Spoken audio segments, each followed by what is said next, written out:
ఈతమాను ఇల్లు గాదు, తాటిమాను తావు గాదు. ఈతమాను ఇల్లు గాదు, తాటిమాను తావు గాదు. తగిలినోడు మొగుడు గాదు, తగరము బంగారు గాదు. అందుకే మాట వినాలి గురుడా, మాట వినాలి, మాట వినాలి, మంచి మాట వినాలి. ఆకులేని అడవిలోన అరే మేకలన్నీ మేయవచ్చు. సద్దులేని కోనలోన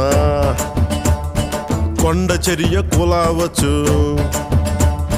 మాట దాటిపోతే మర్మము తెలియకపోతే, మాట దాటిపోతే మర్మము తెలియకపోతే, పొగరుబోతు తగురుపోయి కొండను తాకి